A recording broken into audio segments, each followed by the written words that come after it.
Counting on Trish to be watching this morning.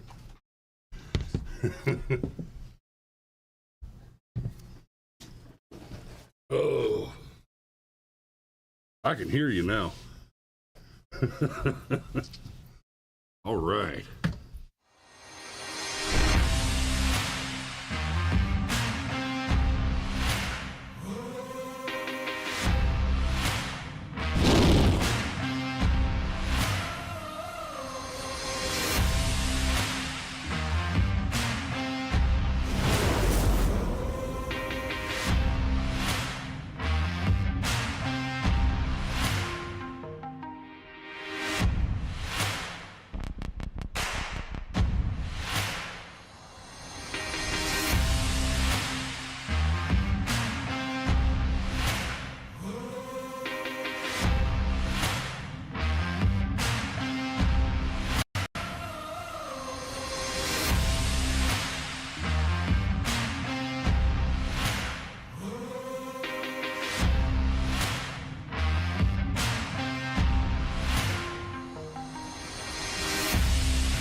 And good morning, everybody.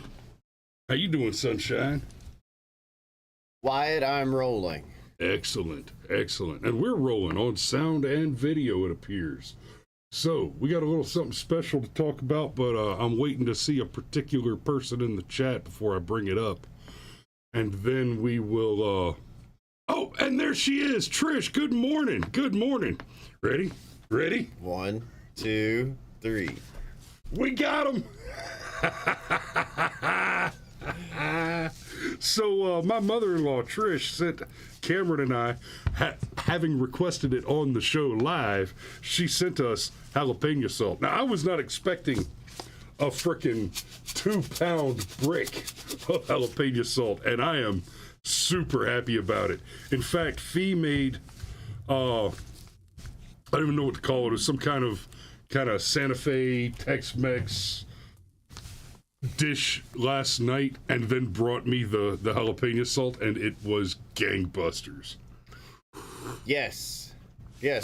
So far, my favorite thing to put it on was those cheeseburgers, but still, yeah. It's not like it was bad on other things. So, yesterday, I had to, even though I wasn't on the show, I had to swing by here because I basically have a computer here. And sitting at my computer was this, and you know, it's nobody's fault but my own, but still at the same time, I feel like part of it is Chris's fault, because you know, I've been working all day. I was like, hey, what's this Tupperware thing with my name on it? And Chris says, you should smell it. And I say, okay, and I remove the lid, and I'm like, is this what I think it is? And he does say, yes, it probably is what you think it is. Yeah. But I smelled it. It was bad. My only regret is that I was not rolling a camera on him at the time, because I would absolutely have shown you that this morning. Yes. Honestly, I had considered asking you to do it again while we're live, just, you know, Nope. for posterity. No, it's like the people that do, and obviously this is nowhere near as hot as like the one chip challenge, but the people that do the Pocky one chip challenge, bro, have you ever read that? Like, it actually says if you really want to beat the challenge, you don't eat or drink anything for an hour after eating the chip. And I'm like, okay, fine, I fail. Exactly. Anyhow.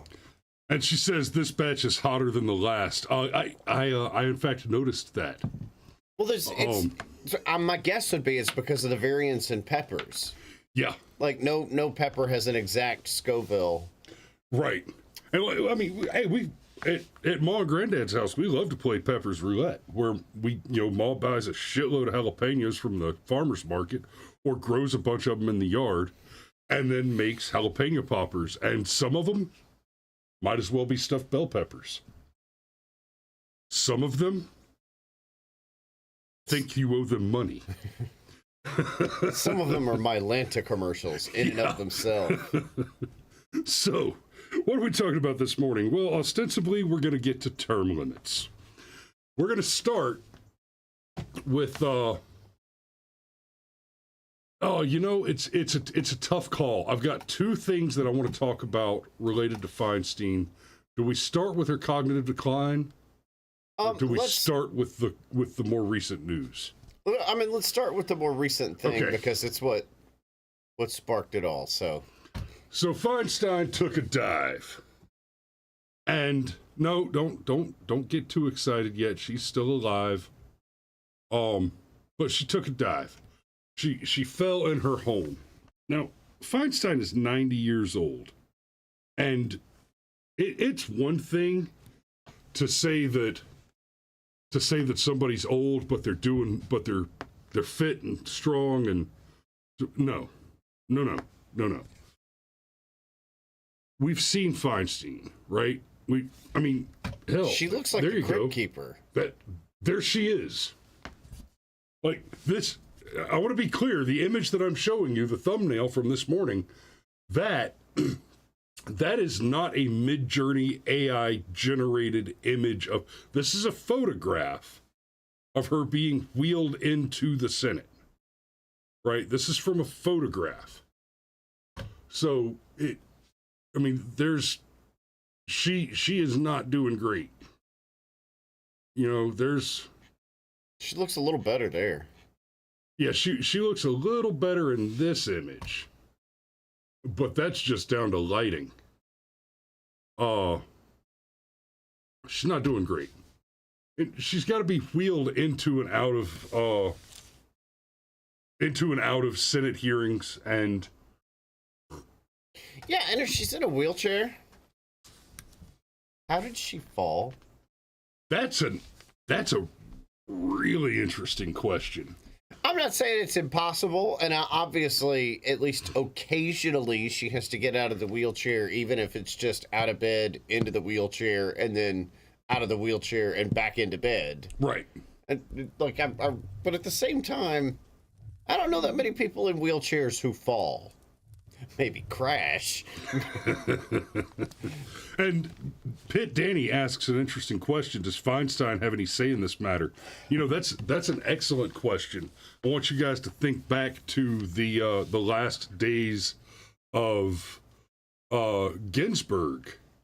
And for the last 2 years of Ginsburg's tenure on the Supreme Court, it was pretty clear that she was operating in absentia, and her opinions were being written by staffers and assistants, and she was little more than a convenient figurehead, just holding a spot in the hopes that she could deny a Supreme Court appointment to President Trump. Yeah, she would appear in public just enough to be able to say, yeah, she's fine. What's you guys' problem? She showed up and won that award. Right. Yeah. Right. And to be clear, that's not speculation, by the way. That's something that was stated explicitly. Ginsburg herself said explicitly that she was going to stay there for as long as she could to prevent Donald Trump from having another opportunity to appoint a Supreme Court justice. The idea was that they were hoping that Trump would lose in 2020. They were hoping. They were in no way completely certain they weren't that fortifying. The outcome had already been determined. We have a word for it. Fortifying. Fortified, yes.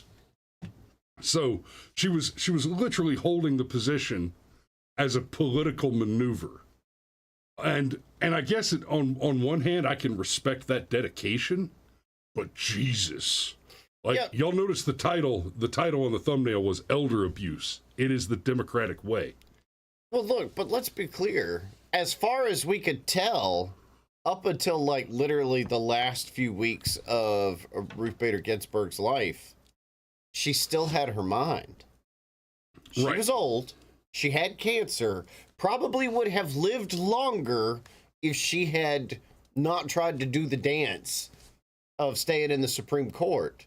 But she wasn't having the Joe Biden issue and the Dianne Feinstein issue of it's sad, but it's reality. Some people, when they get old, their brain just shuts off. Like it's what happens. Oh, like Joe Biden. And that's why I said his name. I mean, it amazes me that there are still, in fact, I shit you not, people in professional capacities, journalists, news people, your talking heads, that will argue that Joe is not in obvious cognitive decline. Right? Dude, cognitive decline is what happens at the beginking of the process. He got dementia. Remember, during 2020, during the election, we kept hearing the phrase, and I mentioned it, talked about it several times on the show here. We kept hearing the phrase early onset dementia, and I kept saying, it's not early onset, guys. Early onset dementia is in your 50s. In your 50s or 60s. Joe's 80. Well, he was late 70s at the time, but still. Yeah, he was, 78 when he was elected? Something. He was old as shit. It was not early onset dementia. And he was doing a hell of a lot better on the scale of cognitive decline in 2020 than he is now. Like, he has become markedly and noticeably worse over time. Right? Pitt Danny says Republicans aren't innocent. How about Mitch? I'm down. Hold on, Cocaine Mitch there. Can go. Hold on. I have comments there. And then whoever is that name Ogre BLT? Ogre Belt. Could be Ogre Belt. Or Ogre BLT. It could be Ogre BLT. I could see Ogre Bacon. Like there's yeah. There's a lot of ways you could take that name. You got Ogre Built. So we were both wrong. Okay, so you're a cave. I see. You're a dark cave. I understand. And up here, Ogre Built said, you think Biden collected near 100 million or better and wasn't 15% certain the steal was in? So, my man, you need to subscribe and see more than just this one segment because, shit, I talked about it yesterday. I mean, yesterday's episode was all about it's not just fraud, it's an active conspiracy. The 6'7", 300-pound ginger. That's I'm a 6'6", 320 guy. That you might be looking a little slim there, brother. But that's all right. You definitely need to check us out. Check us out on the daily because it sounds like you might be exactly the choir we're preaching to. Anyhow, so Feinstein took a dive.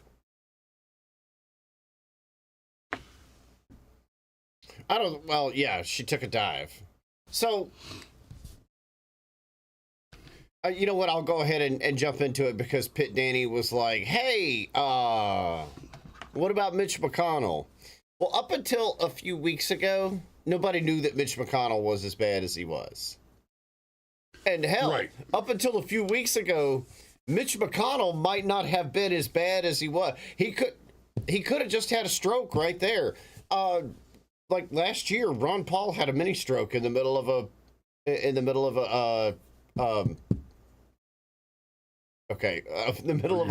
podcast. I was about to say, your eye's not about to droop on me, is it? A hell of a thing. You're sitting here trying to talk about stroke. Right. Not the one you want, my man. And frankly, anybody that would say, oh, well, we all knew he had problems, I just kind of assumed he was drunk. Because he sounds... I kind of assume most people in Congress are drunk. Like, just to be clear. You know, it kind of smells that way. Yes, it definitely smells that way. It definitely kind of smells that way. But let me back up on that a little bit. Even without the stroke, Mitch is old. And frankly, the entire elected body at the federal level is just too old. Yeah, this is what I was coming to. We can point to all the examples of Democrats doing this, and I've said before many times on this show that, like, I think, for example, what's happening with Joe Biden is a form of elder abuse, and that his family is complicit. However, I am coming to the point of, okay, if there is a minimum age to get elected, well then fine, there's a maximum age to get elected. And I don't actually want to take that position because there's a pretty wide variance in 80-year-olds. Some of them are just 80. Others are Joe Biden. And if the only way to keep the Joe Bidens out, if the only way for 90-year-old Senator Feinstein, who should be surrounded by grandchildren and everything else, if the only way to stop that from happening is to have a maximum age, well then fine, we have to have a maximum age, because there are concerns about, like, national security, for example. You know, Joe Biden already had terrible operational security before he was demented. Hey, it's the football. Yeah, that's exactly what I was referring to. And, you know, Yes. we talk about the football several times. Now, Obama's not that old, but Obama is one of 3 presidents who lost the biscuit. And we didn't get a lot of news on that. But that's a big deal, right? You're the president, and you lost the biscuit? Now, Xandermack asked, what should be the age? I mean, at a minimum, how about this? You got to be 25 to run for the House, 30 to run for the Senate, and 35 to run for the presidency. So what if we cut the president off at 75, the Senate off at 70, and the House off at 65? Right? If you got in there at 25 and you've been there for 40 years, that's plenty of time. 40 years is plenty of time to have had a career.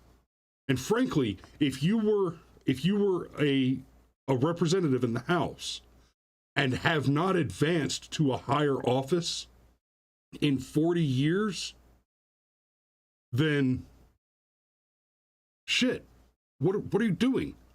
Are you even showing up to work? Right? So that, you know, and Xander points out, there goes Trump then. Yeah, fair enough. And I hate to say it, but I would trade Trump 2024 to eliminate everybody over the age of 75. And besides, that's really kind of a non-point anyway. Right, because there's no way this happens before Trump. Well, no, I don't even mean that. I just mean right now, as far as who is viable, and you could get mad at me all you want, but the next president is probably going to be Joe Biden or Donald Trump. Well, probably going to be named Joe Biden or Donald Trump. Okay, but that's the most likely outcome. So to say, well, then that gets rid of Trump. Yeah, I mean, I know. I get that. I mean, but there's a whole lot of people that are either 75 or coming up on 75 that currently serve in government. Like Cornel West is running for president. How old is he? Yeah, I have no idea how old he is. I just know he's an absolute bloated sack of shit. Now, so you mentioned outcomes. You mentioned outcomes. Mm-hmm. Honestly, it looks like the plan right now is to get as close to the general as possible, get through the primary. The primary determines that it's Biden versus Trump, and then Trump is removed from the ballot in a couple of key states by virtue of these various legal lawfare maneuvers, right? But here's another scenario. There's every possibility that we get all the way up to the general, right? And it's clearly, we're past the primary. It's clearly going to be Trump and Biden just dies. I mean, by the numbers, Biden is knocking on the door. Trump's a little younger, but by the numbers, Biden is past the age of expectancy, the expected survival age. So there's every chance that he just croaks. And I'm not even talking about foul play, assassin, et cetera, et cetera. He's old. He's sick. He's fallen apart. He might not hold up. And then of course there's the ever-present possibility that the incompetence of Biden and the Biden family in exposing the conspiracies that they're involved in, that might get him whacked by the feds on its own. There's every fucking chance that we get pretty close to the general. It's Trump v. Biden, and Biden just falls off. Okay. Anyhow, to answer something that was said earlier in the chat, and by the way, thanks, chat. I suspected Cornel West was 70 years old. It was nice to see you guys come flying in and actually answer that question. You can say what you want about Cornel West, for example, but he still has his mental faculties. He does. Okay? He's a socialist. Such as they've ever been. Yeah, he's a socialist, but he's not a demented socialist, right? So there's that. And then, I see the comments saying, like, well, Trump would be 79 if he gets elected. It's yeah, he would, because who else? Because it's not going to be Ron DeSantis. Like, that ship has sailed possibly forever. Boy. Yeah, DeSantis has just completely torched his campaign. He's done. But here would be my thing, because somebody else said, would people age out? Would there be a hard cap? The age would be 72 if I had my druthers, and you would be allowed to turn 72 while you were in office, but once you turned 72, you were ineligible for re-election. So if you are 68 years old when you get elected to the Senate, well, 1, 2, 3, 4, 5, 6, you'll be 74 when your term is up, and that's it. That's how I would do it. It's fine. If 72 is the age where a bunch of corporations start pushing you out the door and stuff like that, okay, fine. Then we do the same thing in government, and you finish out your term.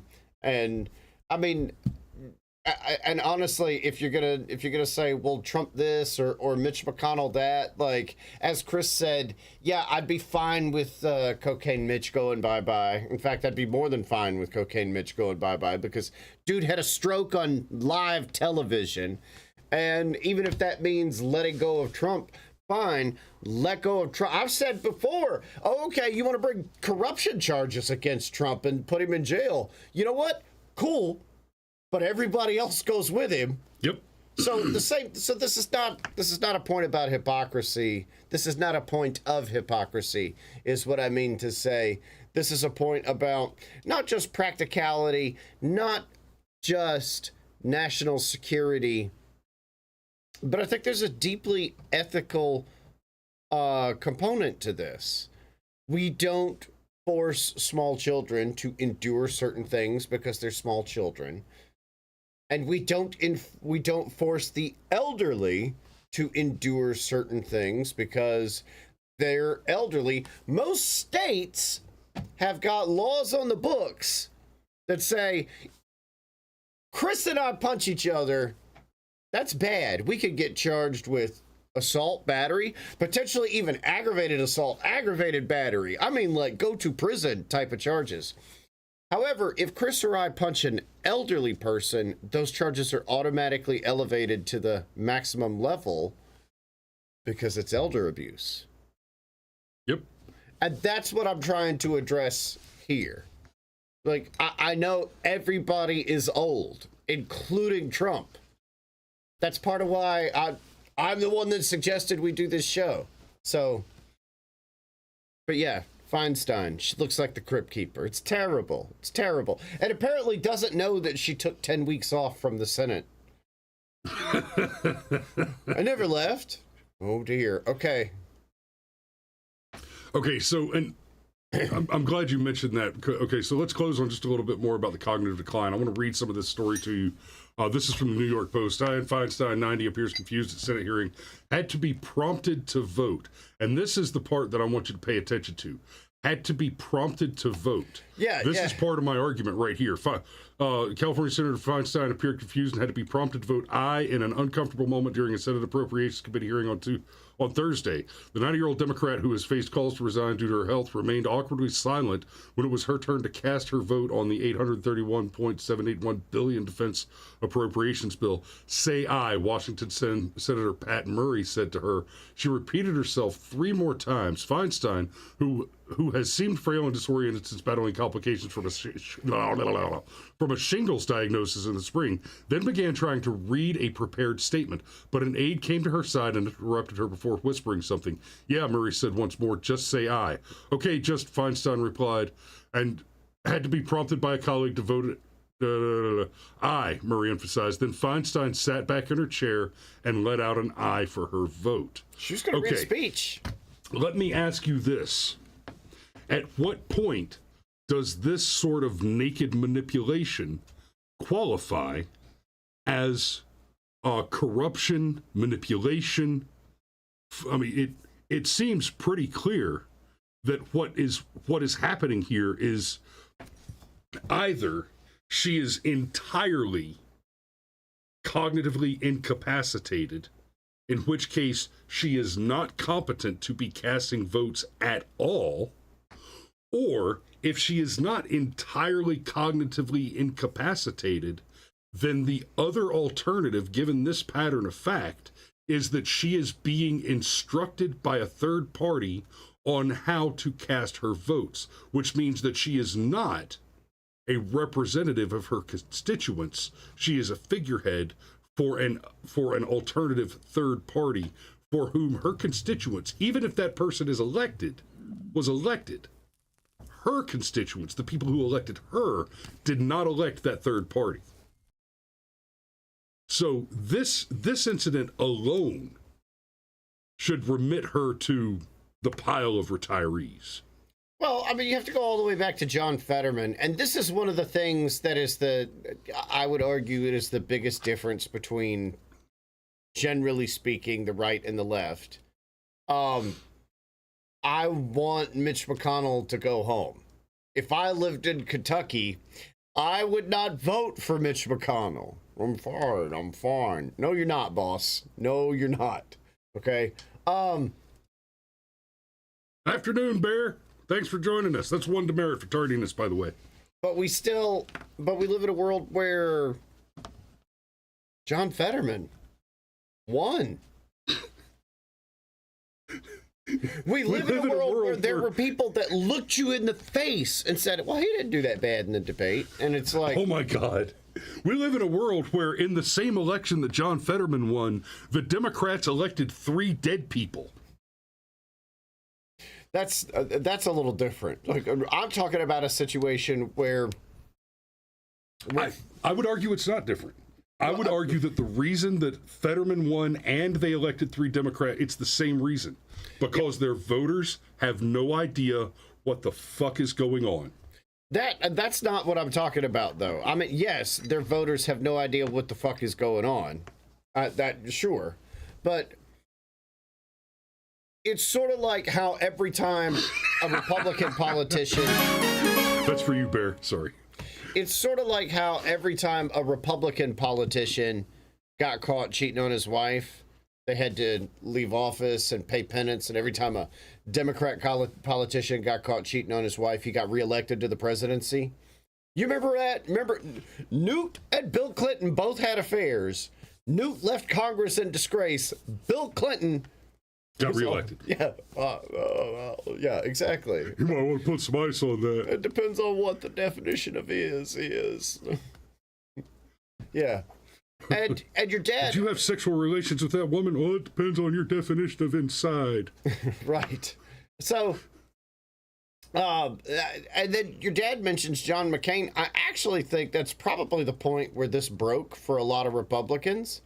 I know it is for me, because John McCain had really one job when he was old and had that brain tumor, and that was to not block the partial, it wasn't even a full repeal, the partial repeal of Obamacare. And he just couldn't do it because of his pride. Now, you could argue that he couldn't do it because of his pride because he had a brain tumor impairing his cognition. But I think that was the moment that broke for a lot of Republicans. I think there were a lot of Republicans that voted for John McCain in previous election cycles that immediately snapped to, fuck that guy. If he hadn't died, I don't think he would have been reelected. Right. No, I'm quite certain of that. We are over time for this morning though, so we're gonna go ahead and put a pin in it there unless you got something else you want to close on. No, I think that's it. Come back tomorrow for Firearms Friday because we have a humorous 2A ruling to talk about. Oh yes. And we will see you tomorrow.